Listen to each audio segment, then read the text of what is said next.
Selamat malam. Perkenalkan, nama saya Yohanes Fernandusno, jurusan Sosiologi, kelas A reguler sore. Di sini saya mau menjelaskan mengenai isi buku yang telah saya review dengan judul buku di sini yaitu Kecenggatan Penglihatan dalam Memahami Masalah-masalah Sosial. Kecenggatan penglihatan dalam memahami masalah-masalah sosial mendefinisikan masalah sosial. Masalah sosial mungkin tampak mudah. Semua orang tahu apa mereka memang. Daftar isi buku ini menyediakan daftar subjek terkenal, kesehatan yang buruk, ketidaksetaraan gender, dan sebagainya. Tetapi definisi dengan contoh merupakan teknik yang buruk karena tidak menunjukkan mengapa beberapa masalah menjadi bermasalah. Sementara tidak fakta ini penting karena mungkin yang mengejutkan tidak semua kondisi berbahaya diakui sebagai masalah sosial, dan kokain terkait dengan kejahatan yang menghabiskan jutaan dolar masing-masing tahun. Pengenalan masalah-masalah sosial membutuhkan penilaian yang bersifat subjektif oleh jumlah yang signifikan. Orang telah ada kontroversi yang cukup besar dalam sosiolog tentang beberapa banyak orang yang signifikan dan mudah untuk melihat mengapa ini tampaknya sulit untuk dipecahkan kembali. Apakah ini mengambil mayoritas populasi, pelacur yang intens, sebuah satu orang yang kuat, seorang ahli atau sekelompok ahli? Faktanya, ada kesempatan ketika masing-masing entitas ini berhasil mengklaim bahwa kondisi yang merugikan merupakan masalah sosial. Jadi jawabannya kurang dilakukan dengan jumlah absolut orang yang menyatakan suatu kondisi berbahaya daripada pengaruhnya dalam masyarakat. Proses mengidentifikasi masalah sosial biasanya melibatkan umpan balik antara publik dan pimpin opinian. Mereka yang membawa masalah ke orang, memperhatikan dan mengajari mereka di mana minat mereka berada. Ada juga pravisiveness. Masalah sosial mencerminkan harapan untuk masa depan, merasakan bahwa hidup kita dapat ditingkatkan. Gagasan AX untuk meningkatkan masyarakat didasarkan pada nilai-nilai karena tidak ada cara lain untuk mengevaluasi kehidupan sosial.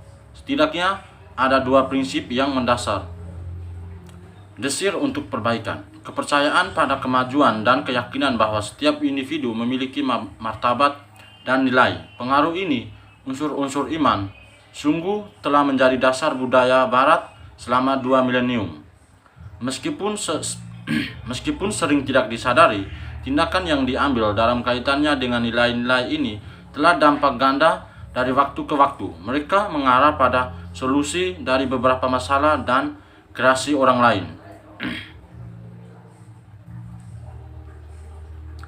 Di sini juga ada dimensi ketimpangan gender dalam masyarakat modern. Orang memperoleh pendapatan dengan memproduksi barang dan jasa. Inilah sebabnya mengapa orang dikenal dari pekerjaannya. Itu sebabnya pertanyaan, "What do you do?" sangat penting. Dengan demikian, pekerjaan yang buruk mempengaruhi status mereka karena seperti yang ditunjukkan Zelizer, pendapatan dan pendapatan tersebut dapat berbagi beberapa sumber daya yang diperoleh suami mereka. Tapi jangan kendalikan mereka. Mereka tetap bergantung seperti anak-anak. Sebaliknya, mereka yang berpenghasilan memiliki kebebasan. Sedangkan konsekuensi ketimpangan gender, ketimpangan yang dijelaskan di bagian Pivot, berlaku untuk semua amas hidup. Hal biasa, misalnya seorang eksekutif mobil baru-baru ini mengklaim jika ini benar, kenapa mobil tidak memiliki tempat yang nyaman bagi wanita taruh dompet mereka? Siapa yang mendesain mobil untuk manfaat kohose? Mungkin kekurangannya dari tas bawaan Thor menunjukkan bahwa wanita harus seperti Margaret Anderson. Contoh kiri di Hammer Renberg mungkin tampak sepele, tetapi melambangkan cara pria menjalankan otoritas, desain dan produksi mobil,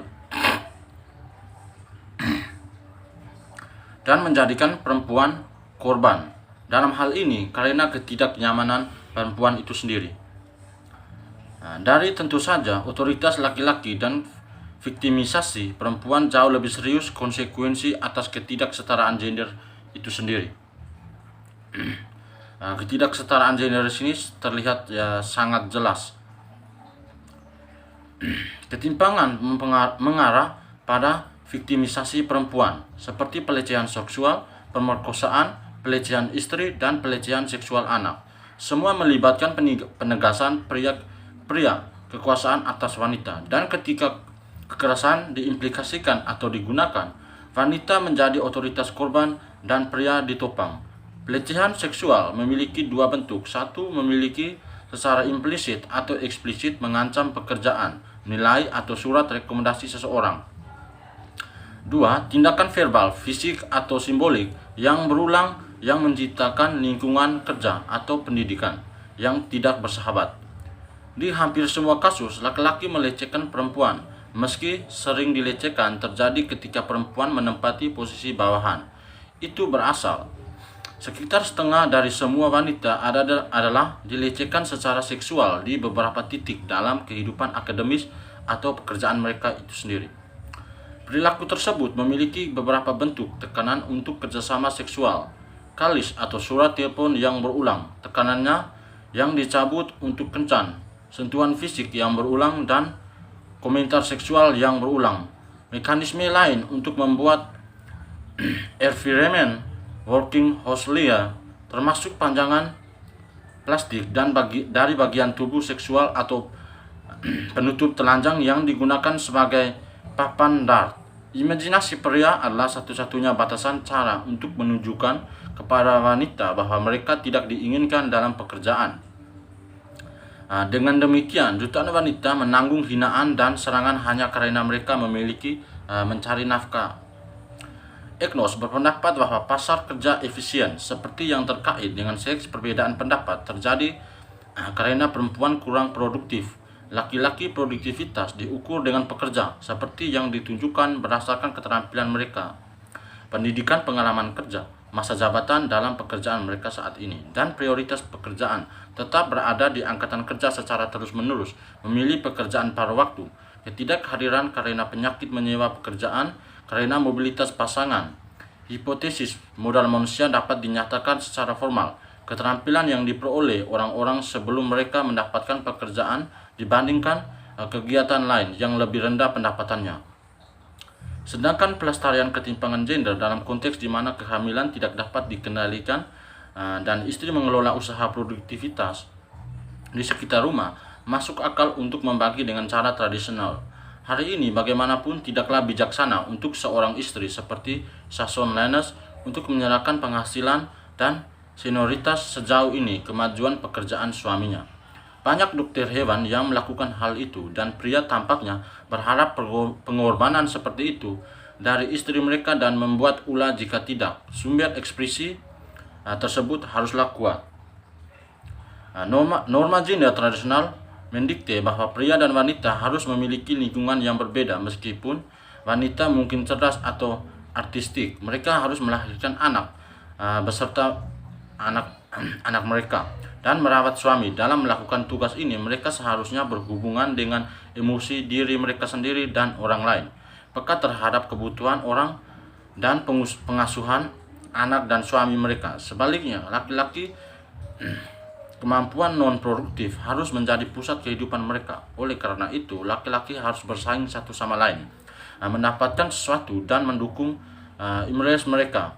Dalam menjalankan tugas-tugas ini, mereka seharusnya tidak kejam emosional, sensitif, atau pengasuh, dan mereka seharusnya tidak ekonomis, tergantung. Setelah pembuahan anak, peran laki-laki menipiskan keluarga kuda betina terbatas daripada wanita karena kebutuhan untuk bekerja di luar rumah dan karakteristik psikologis yang diberlakukan oleh pekerjaan luar.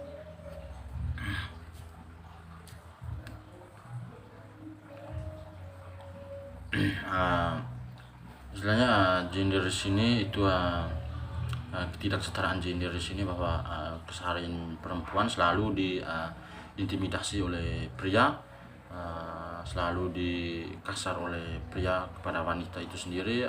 Misalnya kasus pembunuhan di mana-mana, kasus pelecehan di mana-mana.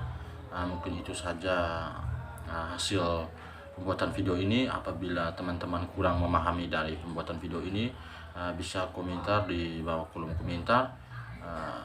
Dan bila dari isi buku ini, dari video ini kurang jelas, mungkin mohon dimaklumi. Sekian dan terima kasih. Selamat malam. Tuhan Yesus memberkati.